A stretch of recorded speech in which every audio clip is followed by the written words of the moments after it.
আপনাদের সবাইকে জানাই স্বাগতম। আজকের ভিডিওতে আমরা জানবো ফরেক্স রোবটের বিস্তারিত সুবিধা এবং অসুবিধা। আপনি কি জানেন ফরেক্স রোবট ব্যবহার করে অনেক ট্রেডার তাদের লাভ বাড়াচ্ছেন, আবার অনেকে ক্ষতির সম্মুখীন হচ্ছেন। এই ভিডিওটি দেখলে আপনি বুঝতে পারবেন ফরেক্স রোবটের আসল যে বাস্তবতা সেটি। তাই ভিডিওটি সম্পূর্ণ মনোযোগ সহকারে শুনুন এবং দেখুন। প্রথমেই আসি, ফরেক্স রোবট আসলে কি। ফরেক্স রোবট হলো একটি অটোমেটিক ট্রেডিং সফটওয়্যার যা নির্দিষ্ট অ্যালগরিদম অনুযায়ী কাজ করে। এটি MT4 এবং MT5 প্ল্যাটফর্মে আপনি কাজ করতে পারেন।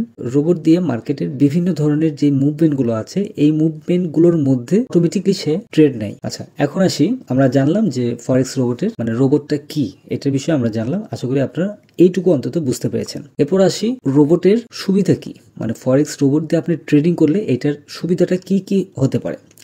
রোবট এক কথায় অটোমেটিকলি আপনার ট্রেডগুলো ওপেন করবে এবং ক্লোজ করবে, টেক প্রফিট বসাবে এবং ট্রেলিং স্টপও বসিয়ে দেবে। তো ফরেক্স রোবট সম্পূর্ণই অটোমেটিকলি চলে। এটা আপনার জন্য মার্কেটে বিশ্লেষণ করে এবং ট্রেড নিবে। ফলে আপনার যেই ম্যানুয়ালি যে আপনার ট্রেড ওপেন করা বা ক্লোজ করা, এই জিনিসগুলো আপনাকে কোনোভাবেই করতে হবে না। এবং ইমোশনটাকে আপনাকে কন্ট্রোলিং করবে। আপনার যে মানসিক চাপ, লোভ, ভয়, এই আবেগগুলো ট্রেডিংয়ের সবচেয়ে বড় ধরনের কিন্তু ক্ষতি হয়। এই ইমোশনটাকে কন্ট্রোল না করতে পেরে মানুষ তাদের অ্যাকাউন্টটাকে জিরো করে ফেলে বা অ্যাকাউন্টে একটা ক্ষতির দিকে নিয়ে চলে যায়। তো রোবট সম্পূর্ণ অ্যালগোরিদম নির্ভরশীল, তাই এখানে আবেগের কোনোই দাম নেই। কারণ রোবটের ভিতরে যেই ট্রেডিং স্ট্র্যাটেজিটা আছে, সেই ট্রেডিং স্ট্র্যাটেজি অ্যালগোরিদমটা রোবটের ভিতরে সেট আপ করে দেওয়া আছে এবং সেই অনুযায়ী মার্কেট ট্রেন্ড অনুযায়ী হয়তো ট্রেড ওপেন করবে এবং ট্রেন্ড অনুযায়ী মার্কেট ক্লোজ করবে বা সাপোর্ট রেজিস্ট্যান্স যেভাবেই হোক, আপনি যেই অ্যালগোরিদমটা রোবটের ভিতরে সেটিং করে দেওয়া হবে ঠিক সেই অ্যালগোরিদম অনুযায়ী কিন্তু সে ট্রেড ওপেন করবে। আর market monitoring 24 hour robot market monitoring করবে। মার্কেট কখন কোথায় স্লো হচ্ছে, কোথায় ফাস্ট হচ্ছে, কোথায় ডাউন হচ্ছে, কোথায় আপে যাচ্ছে, এই জিনিসগুলো 24 আওয়ার রোবট মনিটরিং করবে, যেটা আপনার পক্ষে পসিবল না। এবং দ্রুত সিদ্ধান্ত গ্রহণ করবে। রোবটের রোবট মানুষের চেয়ে অনেক দ্রুত সিদ্ধান্ত নিতে পারে। এক কথায় ওকে তো একটা কমেন্ট করেই দেওয়া আছে যে এখানে এই অ্যালগোরিদম অনুযায়ী ট্রেডটা ওপেন করতে হবে। এখন মার্কেটে ছোটোখাটো যে পরিবর্তনগুলো আছে, যে অস্থিরতা আছে, এই প্রক্রিয়াগুলো মধ্যেও কিন্তু সে ট্রেডগুলো কিন্তু ওপেন করবে।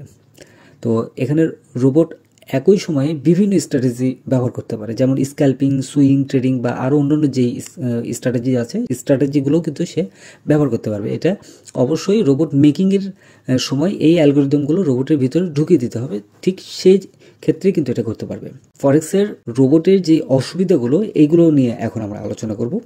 তো মার্কেটের যে অনিশ্চয়তা, এই মোকাবেলা করতে অক্ষম। কথায় ধরুন, ফরেক্স রোবট শুধুমাত্র প্রি ডিফাইন্ড লজিকের উপর কাজ করে। এটি মার্কেটের হঠাৎ পরিবর্তন, যেমন নিউজ ইভেন্ট বা ভোলাটাইল মার্কেট সঠিকভাবে মোকাবেলা করতে পারবে না। এক কথায় মার্কেট হয়তো দেখা যাচ্ছে কোনো সময় মার্কেটে একটা পরিবর্তন হয়েছে, মার্কেটের স্ট্র্যাটেজিটা একটু চেঞ্জ হয়েছে, ঠিক সেই সময় কিন্তু রোবট সে কিন্তু তার ভেতরে যেহেতু কোনো প্রকার ইমোশন নাই বা চিন্তা করার কোনো ক্ষমতা নাই, ওকে যেই অ্যালগোরিদমটা ধরে দেওয়া হবে সেই অনুযায়ী সে যেহেতু ট্রেড করবে।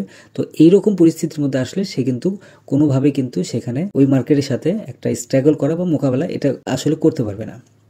অভিজ্ঞ ট্রেডারের যেই প্রয়োজন যেগুলো থাকে, ধরুন ফরেক্স রোবট ব্যবহার করা সহজ মনে হলেও এটি পরিচালনা এবং সেটআপের জন্য একজন অভিজ্ঞ ট্রেডারের প্রয়োজন হয়। আর এটি যদি না বুঝে ব্যবহার করলে অনেক বড় ধরনের ক্ষতি হতে পারে। কারণ আমি ধরুন আপনাকে একটা যানবাহন আপনার হাতে তুলে দিলাম, কিন্তু এই যানবাহনটা বা একটা গাড়ি আপনার হাতে তুলে দিলাম, এটিকে ব্যবহার করার মতো যথেষ্ট নলেজ যদি আপনার ভিতরে না থাকে, সেক্ষেত্রে কিন্তু আপনি যে কোনো সময় অ্যাক্সিডেন্ট করে ফেলবেন।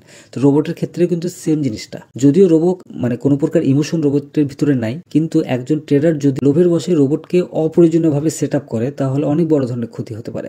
যেমন ধরুন, বড় লট হয়তো সেট আপ করে দিল এবং পিপস হয়তো আর কাছাকাছি দিল, মার্কেটের অপোজিট ট্রেন্ডটা ধরিয়ে দিল, সেই ক্ষেত্রে কিন্তু এই প্রবলেমগুলো হতে পারে। এবং অতিরিক্ত নির্ভরশীলতা রোবটের উপর থাকলে অনেক ট্রেডার ফরেক্স রোবটের উপর পুরোপুরি নির্ভরশীল হয়ে থাকে, যার ফলে তারা মার্কেটের যে বিশ্লেষণের যে স্কিল, এই জিনিসটা কিন্তু হারিয়ে ফেলে। তখন কিন্তু রোবটের উপর নির্ভরশীল হয়ে কিন্তু তখন তারা লস করে। এবং রোবটের ধরুন আপনার খরচ কেমন পড়ে। উন্নত মানের যে ফরেক্স রোবট আছে, সেই রোবটগুলো কিছু রোবট আছে মান্থলি একটা ভাড়া দিতে হয়, সেটা আপনার $10 হতে পারে, $20 হতে পারে। আবারও আপনি ফুল রোবট আপনি বাই করে নিয়ে আপনি আপনার অ্যাকাউন্টের সঙ্গে আপনি চালাতে পারেন। ফরেক্স রোবট ব্যবহার করা অ্যাকচুয়ালি উচিত হবে কি হবে না, এটা আমাদের মনে একটা প্রশ্ন থেকে যায়। তো এটা পুরোপুরি আপনার দক্ষতা এবং মার্কেট সম্পর্কে ধারণা এবং ট্রেডিং স্ট্র্যাটেজির উপর সম্পূর্ণ নির্ভর করবে। নতুন ট্রেডারদের জন্য রোবট সম্পূর্ণই ঝুঁকিপূর্ণ হতে পারে, এটা আমি আমার ব্যক্তিগত মত থেকে আমি বলছি। কারণ আপনার সাইকোলজি যদি প্রবলেম না থাকে সেই ক্ষেত্রে হয়তো রোবট আপনি চালাতে পারবেন, তারপরেও আপনার নতুন ট্রেডার যারা আছেন তাদের জন্য একটু ঝুঁকি হতে পারে, কারণ রোবট কীভাবে চালাতে হয় এই জিনিসগুলো আপনারা হয়তো বুঝবেন না। কিন্তু অভিজ্ঞ ট্রেডাররা এটি সঠিকভাবে যদি ব্যবহার করতে পারে তাহলে এটার সুবিধা, অনেক ধরনের সুবিধা ভোগ করতে পারবেন। এখন আমার ব্যক্তিগত পরামর্শ যেটা থাকবে যে ফরেক্স রোবট ব্যবহারের আগে কিছু বিষয় নিশ্চিত করতে হবে। সেটা হচ্ছে রোবটের পারফরমেন্স রিপোর্ট যাচাই করতে হবে, একটি ডেমো অ্যাকাউন্টে রোবট টেস্ট করতে হবে এবং রিস্ক ম্যানেজমেন্টটা ফলো করতে হবে। রোবটের পাশাপাশি নিজের যে বাজারের যে অ্যানালাইসিস দক্ষতা, এই দক্ষতার সঙ্গে আপনার কানেক্টেড থাকতে হবে। তো আশা করি ফরেক্স রোবটের সুবিধা এবং অসুবিধা সম্পর্কে বিস্তারিত ধারণা পেয়েছেন। আপনার যদি আরও কোনো প্রশ্ন থেকে থাকে তাহলে কমেন্টের মধ্যে অবশ্যই জানাবেন। ভিডিওটি ভালো লাগলে লাইক করবেন এবং শেয়ার করবেন, আর সাবস্ক্রাইব করতে ভুলবেন না। আর রেগুলার যদি $100 মিনিমাম ইনকাম করতে চান তাহলে টেলিগ্রাম চ্যানেলে জয়েন করতে পারেন। ধন্যবাদ সবাইকে ফরেক্স বাংলার সঙ্গে থাকার জন্য।